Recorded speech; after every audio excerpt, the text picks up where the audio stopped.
Welcome to easy learning 700। आज की video के अंदर मैं आपके लिए लेकर आया हूँ MGT 601 एसएमई मैनेजमेंट की फाइनल टर्म प्रिपरेशन की कुछ टिप्स। आप इन तमाम टिप्स को देखें और इन टिप्स में से जो भी टिप्स आपको यूजफुल लगे उन टिप्स को आप अप्लाई करें। ये टिप्स काफ़ी हेल्पफुल होंगी आपकी फाइनल टर्म प्रिपरेशन के लिए। सबसे पहली बात जो समझने की है वो ये है कि ये कोर्स जो है वो बेस है MGT 602 एंटरप्रेन्योरशिप। जो स्टूडेंट्स इस कोर्स को अच्छी तरह पढ़ लेंगे तो उनको MGT 602 को स्टडी करने में काफ़ी आसानी रहेगी। और कुछ डिग्री प्रोग्राम्स के अंदर ये कोर्स जो है वो प्री रिक्विजिट भी है MGT 602 का, यानी कि इस कोर्स को कंप्लीट किए बगैर MGT 602 को सिलेक्ट नहीं किया जा सकता। और जो पहली टिप है वो ये है कि आप मेन पॉइंट्स जो है वो रिकॉर्ड करें अपनी वॉइस के अंदर, अपनी आवाज़ के अंदर, और उसको बार बार सुनें। जितनी अच्छी वॉइस में आप रिकॉर्ड कर सकते हैं उतना अच्छा होगा। और सिर्फ मेन पॉइंट्स को आप रिकॉर्ड करें। आप अपने फ़ोन पे भी रिकॉर्ड कर सकते हैं, अपने कंप्यूटर पे, लैपटॉप वगैरह पे, जो भी डिवाइस आपके पास है उस पर आप रिकॉर्ड कर सकते हैं। रिकमेंडेड तो यही है कि आप अपने फ़ोन पर रिकॉर्ड करें। फ़ोन पर रिकॉर्ड करने के बाद उसको सुनना काफ़ी आसान रहेगा और आप बार बार उसको सुन सकते हैं। सो उसको आप रिकॉर्ड करें और मेन पॉइंट रिकॉर्ड करने हैं। अगर आप पूरा का पूरा मटेरियल रिकॉर्ड करने की कोशिश करेंगे तो आपका टाइम भी वेस्ट होगा और उसका इतना फायदा नहीं होगा। जब आप मेन पॉइंट्स रिकॉर्ड करेंगे और उसको बार बार सुनेंगे तो आपके कॉन्सेप्ट्स क्लियर होंगे और ज़्यादातर क्वेश्चंस भी मेन पॉइंट से ही आएंगे। उनको आपने रिकॉर्ड करना है और बार बार आपने सुनना है। हेडफोन पे सुने तो ज़्यादा बेटर रहेगा। उसके अलावा आपने शॉर्ट लेक्चर्स ही देखने हैं, क्योंकि आपके पास इतना टाइम भी नहीं होगा कि आप पूरे लेक्चर्स देख सकें। शॉर्ट लेक्चर्स ही आपने देखने हैं। लेकिन अगर आपको शॉर्ट लेक्चर नहीं मिल रहे हैं तो ऐसे सिचुएशन के अंदर आप जहाँ से भी आपको प्रॉब्लम आ रही हो, जिस टॉपिक के अंदर भी, जिस लेसन के अंदर भी, सिर्फ आप उतना हिस्सा लेक्चर का देखें जो वीयू के अपने लेक्चर हैं। इसके अलावा आप यूट्यूब की वीडियोस भी देख सकते हैं। जो वीडियो आपको अच्छी लगे, जो समझ में आ रही हो, तो उस वीडियो को भी आप जाके देख सकते हैं वीयू के लेक्चर की जगह। और रीडिंग लाजमी करें। जब भी आप कोई वीडियो देखें, लेक्चर देखें, उससे पहले आप थोड़ी सी रीडिंग करें। ज़्यादा नहीं, लेकिन थोड़ी सी रीडिंग करें। जब आप थोड़ी सी रीडिंग करेंगे, जैसे कि पैराग्राफ का स्टार्ट का या एंड की लाइन रीड कर लें, आप हेडिंग्स को रीड करें और पैराग्राफ का स्टार्ट और एंड। उससे क्या होगा कि आपका जो माइंड है वो प्रिपेयर हो जाएगा। माइंड आपका प्रिपेयर हो जाएगा कि आप जो है वो उस लेसन को समझ सकेंगे। और रीडिंग आप अपने फेवरेट मटेरियल से करें। ये ज़रूरी नहीं है कि आप पूरा का पूरा हैंड आउट रीड करें। अगर आपके पास कोई बुक है जिससे आपको अच्छा समझ में आता है, आप उस बुक से उसका यूज़ करें, उससे रीड करें। आप पावर पॉइंट स्लाइड्स अच्छी तरह समझ सकते हैं, आप उससे रीड करें। इसके अलावा बहुत सी वेबसाइट्स हैं जहाँ पे मटेरियल मौजूद है इस कोर्स से रिलेवेंट। आप वहाँ जाके भी आप रीड कर सकते हैं। रिलेवेंट मटेरियल आपने रीड करना है। आपने फॉलो जो है वो सिलेबस हैंड आउट वाला करना है, लेकिन आप हैंड आउट के अलावा कोई भी मटेरियल रीड कर सकते हैं जहाँ से आपको समझ में आए। और इसके अलावा वीयू की तरफ से बहुत से रिकमेंडेड लिंक्स भी मौजूद हैं।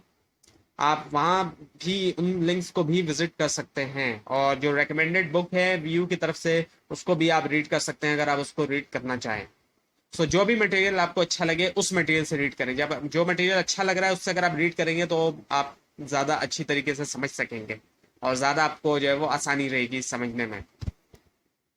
इसके अलावा जितना भी डिफ़िकल्ट जो भी डिफ़िकल्ट चीज़ें हैं, उन तमाम चीज़ों को आप पेपर्स पे लिखते जाएं।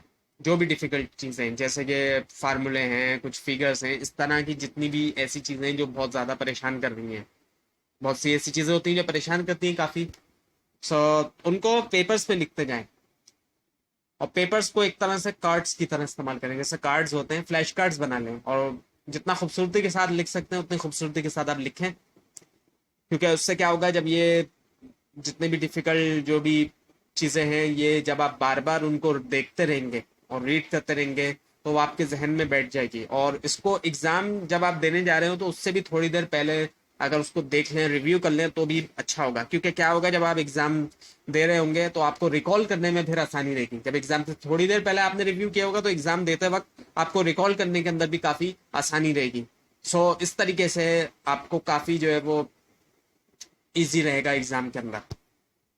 इसके अलावा गूगल इमेज का इस्तेमाल करें। बहुत सी टर्मिनोलॉजीज ऐसी होती हैं जो कि आप जितनी बार भी उसको पढ़ लें या फिर सुन लें, उसके ऊपर लेक्चर भी आप सुन लें तो कभी कभी वो क्लियर नहीं हो रही होती। कुछ ऐसी टर्मिनोलॉजीज भी होती हैं। उनको समझने के लिए आप गूगल इमेजेस का इस्तेमाल करें। जब आप इमेज देखेंगे, तस्वीर देख के इंसान ज़्यादा अच्छा समझता है। बहुत सी चीज़ें ऐसी होती हैं इंसान वर्ड से नहीं समझ सकता, अल्फाजों से नहीं समझ सकता। बहुत सी चीज़ों के लिए इंसान तस्वीरों से समझता है। तो जब आप गूगल इमेज का इस्तेमाल करेंगे, उसको देखेंगे कि इस वर्ड का क्या मतलब है, तस्वीरों के जरिए आप समझेंगे तो आपको समझ में आ जाएगा इस वर्ड का आखिर मतलब है क्या।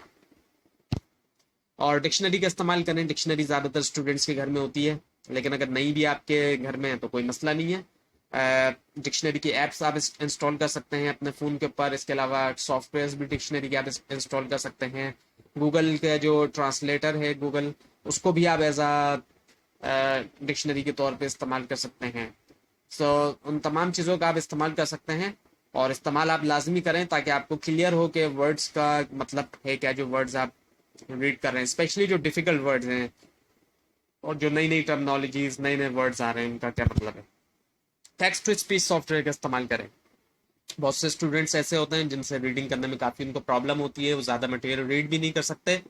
सो ऐसे स्टूडेंट्स के लिए तो लाजमी है कि वो इस तरह के सॉफ्टवेयर का इस्तेमाल करें, और ऐसे सॉफ्टवेयर भी मौजूद हैं कंप्यूटर के लिए। और इसके अलावा गूगल का जो प्ले स्टोर है उस पर भी आपको इसकी काफ़ी एप्लीकेशंस मिल जाएंगी, आप वहाँ जाके एप्लीकेशन भी इसकी डाउनलोड कर सकते हैं। टेक्स्ट टू स्पीच आप सिर्फ लिखे जाके प्ले स्टोर पे, और वहाँ आपको बहुत सी ऐसी एप्लीकेशंस मिल जाएंगी जहाँ जिसके ज़रिए आप ये ऐप डाउनलोड कर सकते हैं। और उसके अंदर आप जो है वो जब जो भी वर्ड्स आप रीड करना चाहते हैं उनको आप पेस्ट करके, जब इसमें कॉपी करके जब आप इसमें पेस्ट करेंगे और उसको आप रन करेंगे तो उसके बाद क्या होगा, वो प्रोनाउंस करेगा ऑटोमेटिकली, उन वर्ड्स को वो ऑटोमेटिकली प्रोनाउंस करेगा और आप सिर्फ उसको सुनेंगे। जब आप उसको सिर्फ सुन रहे होंगे तो आपके काफ़ी सारे जो कॉन्सेप्ट हैं वो क्लियर होते चले जाएंगे।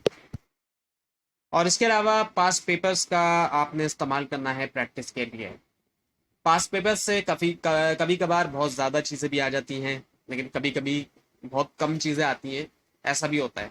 पास्ट पेपर हमेशा जो है वो ज़रूरी नहीं है कि इससे लाजमी पेपर आए, लेकिन पास्ट पेपर करने का फ़ायदा हमेशा होता है। पेपर आए या ना आए, पास्ट पेपर का फ़ायदा ज़रूर होता है। इसलिए फ़ायदा होता है कि उससे आपको पता चल जाएगा कि किस तरह के क्वेश्चन एग्जाम में आने वाले हैं, एमसीक्यूज किस तरीके के आ रहे हैं, शॉर्ट क्वेश्चंस किस तरह के आ रहे हैं, लॉन्ग क्वेश्चन किस तरीके के आ रहे हैं। सो एक आइडिया हो जाता है कि किस तरह के क्वेश्चंस एग्जाम में आने वाले हैं, क्योंकि हैंड आउट में तो आपको इस तरह के क्वेश्चंस नहीं मिलेंगे, लेकिन जो पास्ट पेपर्स हैं उसमें जाहिर बात है आपको वही क्वेश्चंस मिलेंगे जिस तरह के क्वेश्चंस आने वाले हैं। सो एक रिलीवेंसी जो है आपको अंदाजा हो जाएगा कि किस तरह का क्वेश्चन जो है वो आने वाले हैं। तो जब आप पास्ट पेपर से प्रैक्टिस कर चुके होंगे, इवन के अगर क्वेश्चंस डिफरेंट भी आएंगे, सो आप काफी हद तक आपको आइडिया हो चुका होगा कि किस तरह के क्वेश्चंस आने वाले हैं। और आपकी अगर अच्छी प्रिपरेशन होगी तो अगर क्वेश्चंस पास्ट पेपर से हटके भी आएंगे तो आप इजीली उनको टैकल कर लेंगे।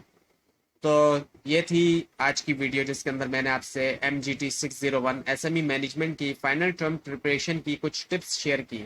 आपको अगर अभी भी कोई क्वेश्चन है उसके लिए आप नीचे कमेंट कीजिए, और मजीद कोर्सेज की टिप्स हासिल करने के लिए और मजीद एजुकेशनल मटेरियल हासिल करने के लिए इस चैनल को सब्सक्राइब कीजिए और बेल आइकन के ऊपर क्लिक कीजिए। Thanks for watching this video and best of luck for your exams.